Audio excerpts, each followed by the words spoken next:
Hey guys, I'm Athena. Though I'm not the youngest around here, I've got a story you might find interesting. It's about how I finally got back at my ex, Kingston, and his mom, Mary. Took nearly 8 years post-divorce. But hey, revenge is a dish best served cold, right? Now I'm flying solo, and honestly, after the roller coaster of my marriage, I'm not exactly eager to dive back into dating. But hey, at least I've got my revenge to keep me company. Kingston and I met through work, thanks to a colleague's cousin. Sparks flew at one of those anniversary parties. At first, he was all charm and sweetness. Sure, he wasn't swimming in cash, but I saw something in him, so I took a chance. Things were great initially. We were that couple, couldn't keep our hands off each other. But as time went on, Kingston's true colors started showing. He criticized my spending habits, saying I was too frugal. Like seriously, just because I earn more doesn't mean I gotta splurge at all, right? But nope, he kept pushing, making me feel like I was hiding my money from him. Total BS. His words stung, sure, but I figured maybe I was being unfair. I mean, I did earn more, so maybe I should be spending more, right? Yeah, I fell for that trap. So I tried to make him happy, even footed most of the wedding bill myself. And don't get me started on household expenses. I was coughing up over 70%. At the time, I thought I was just being a supportive partner. Ha! Talk about being blind to the truth. However, I never imagined I'd be taken advantage of in the name of love. Just a few months after marrying Kingston, his mom moved in with us. Yep, she just waltzed right in with her suitcases. She goes, "So Athena, surprised to see me? Well, get used to it. I'm moving in." What? Hold on, Mary. Who gave you the green light to just barge into our house and make yourself at home? Calm down, Athena. I invited Mom over. She's staying with us now. Why all the drama? She can't fend for herself forever. But Kingston, we never discussed this. How could you make such a decision without consulting me? Look, you make enough money to take care of all of us. So I didn't think I needed to consult you. Besides my mom, my money, my house. I was livid with both Kingston and Mary for disrespecting me like that. But I had no choice but to let Mary stay. Our rented house was in both our names, even though I was the only one footing the bills. Kingston hardly ever had money for anything. In the 5 years we were together, he never bought me a single gift. Now, I'm not one for extravagant gifts, but his lack of effort in the relationship bothered me. And then I was stuck paying for his mom, who didn't lift a finger around the house. One day, I couldn't take it anymore. I confided in a colleague about Kingston and Mary, and his face fell. I knew he was hiding something. When I pressed him, he dropped a bombshell. Kingston was addicted to gambling. He'd lost his previous job for stealing cash. I felt like my world was crashing down. At first, I refused to believe it, but then he showed me screenshots of their conversations, with pictures of Kingston gambling with girls around him. I was sickened. I marched home and confronted Kingston. "I know all about your gambling, Kingston, and your theft. What's wrong with you? Please, Athena. Not everyone wants to be a penny-pinching middle-class worker like you. I'll make millions. I'm getting good at it. We'll be rich soon." "You're out of your mind, Kingston. And where did you get the money for your gambling?" "Your savings account had some good cash. Came in handy for my games." I froze. One betrayal wasn't enough. He'd secretly been dipping into my savings. I was devastated, screaming at him for touching what was mine. I'd worked tirelessly for years to build up those savings, only to watch them disappear due to Kingston's gambling addiction. As our argument escalated, Mary intervened, predictably siding with her son. "My son is smart, Athena. He'll hit it big with gambling. You're picking fights for no reason. Your money is his money, and he can spend it however he likes." "Absolutely not. That money was earned through hard work and sacrifice. I've been shouldering the household expenses practically solo, unaware that Kingston had lost his job and resorted to stealing from me to fund his addiction. Don't insult my son like that. He's doing you a favor. You're incapable of success on your own. Only Kingston can make something of his life. You're useless. Useless. You have some nerve calling me useless when you've been using my money. Neither you nor your son have lifted a finger to help me. I'm done with both of you. Kingston is a failure who will never amount to anything. I'm leaving. That was the moment I knew I had to divorce Kingston. Despite my love for him, the betrayal was too much to bear. I couldn't stay with a man who thought nothing of squandering my hard-earned money on gambling. I'd grown weary of our marriage long before. Kingston had shown no signs of improvement, so I made the decision to file for divorce. But getting an amicable divorce was a nightmare. My ex pulled out all the stops, begging me to stay before resorting to blackmail, threatening to take half my assets and demand alimony. His mother joined in, harassing me to reconcile. It took months of legal wrangling, with my lawyer finally convincing him to relinquish his claims to alimony and his share of the assets. I even threatened to press charges for bank theft due to his unauthorized withdrawals, which ultimately forced him to sign the divorce papers. At the end of it all, I still lost a significant amount of money due to Kingston's gambling. But even then, Kingston and Mary had one final insult to throw my way. You haven't won, Athena. You're just a worthless witch. Sure, you might be earning a lot now, but mark my words, one day I'll be richer than you. You'll come begging to me for money. We won't forget this insult, Athena. You abandoned my son and me when we needed you. One day you'll pay for it. Kingston will be more successful than you. Oh, we'll see about that. Let's wait and see who ends up doing the begging. Once the divorce was finalized, I left my job and moved to another state, eager to start fresh and put as much distance between myself and Kingston's family as possible. I landed a lucrative promotion, working hard and climbing the ranks over the years until I became a director, a dream come true. Meanwhile, Kingston continued his gambling habits and squandered whatever little money and assets he had left. He and Mary eventually moved to my state to escape their debtors. But then, a twist of fate, Kingston married a wealthy heiress, Riley, whose father was a business associate of mine. He complained to me about Riley and expressed suspicions about his new son-in-law. He also griped about Mary, calling her a freeloader.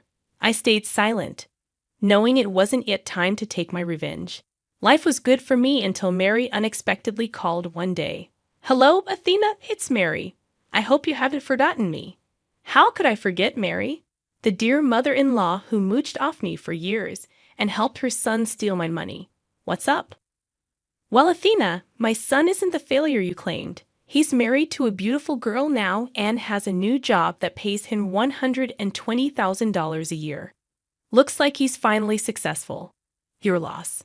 I couldn't help but laugh. To me, her words were absurdly funny. Most of what she said was a lie. But she didn't realize that I already knew the truth. Instead, she seemed quiet and confused. When I finally got my laughter under control, I said, First of all, dear ex-mother-in-law, Kingston only gets $60K a year. There's no reason to lie to people, you know. And yes, I already have all the information about him. What do you mean? Are you accusing me of lying to you? And who told you that he earned $60K? Well, no one had to, Mary. Do you want to know how I found out? My assistant was the one who interviewed him yesterday. That's impossible. There's no way you're related to the company. It's a big enterprise, and you're just a worthless woman. Here's some news for you, Mary. I am a director at this company, so I'm well aware of how much Kingston can actually get. By the way, you're bold assuming he has got the job. Well, my son is pretty smart and won't have trouble getting the job. You and I both know that. Here's some more news for you, Mary. I checked his name on the list of candidates, and my assistant placed him at the bottom. Like I said 8 years ago, no sane company would hire him with a gap in his record. And don't worry, I will gladly inform his beautiful wife just how you and Kingston have been fooling her. When I said this, Mary started to change her stance completely. I could tell that my words got to her. She might be old, but she's not that dumb. I knew she had already Googled to see if my name popped up in the company.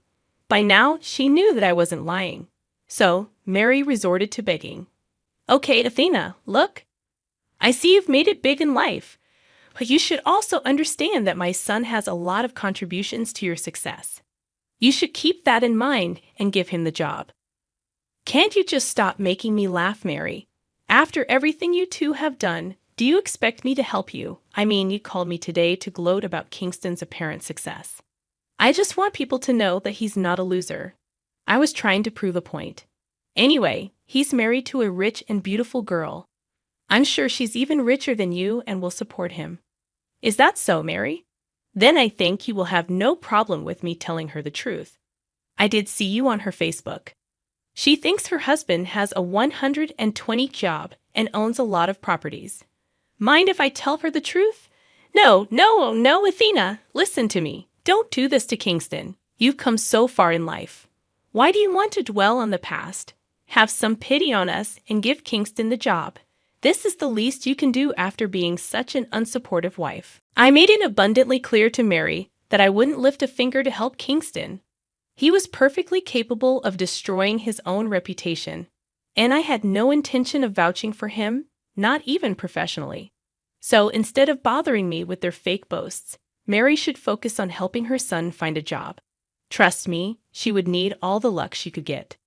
After that, I hung up the phone, ignoring Mary's subsequent calls. I had no interest in indulging her tantrums. Instead, I swiftly got to work, instructing my assistant to send rejection letters to all the unsuccessful candidates, including Kingston. I wanted him to experience his humiliation firsthand. True to form, Kingston called me within an hour of receiving the rejection letter.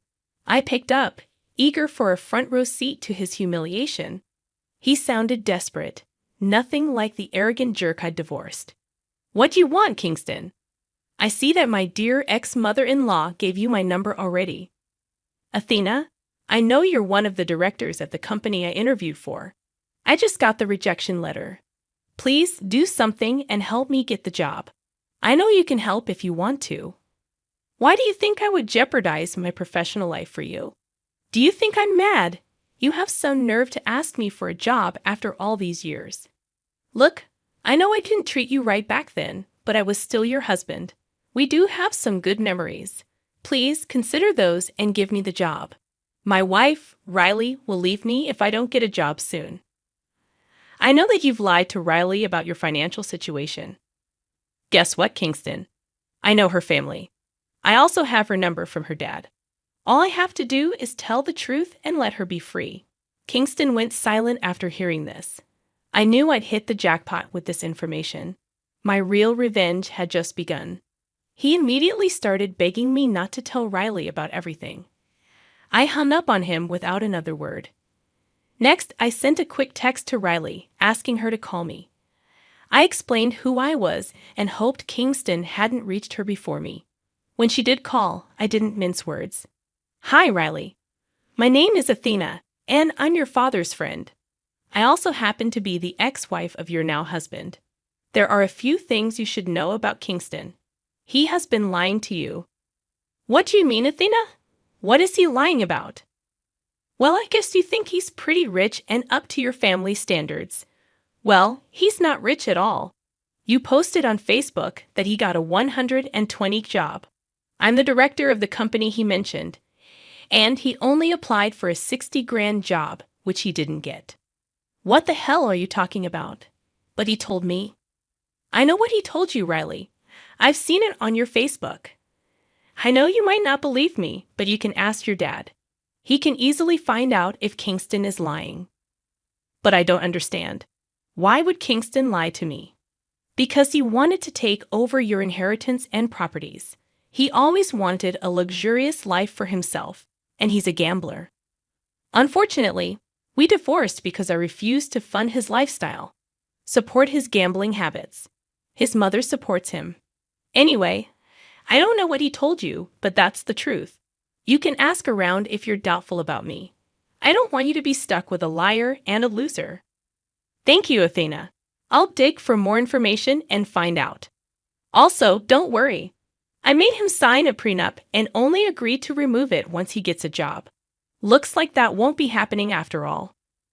With that, I finished my part of the revenge. The aftermath was glorious.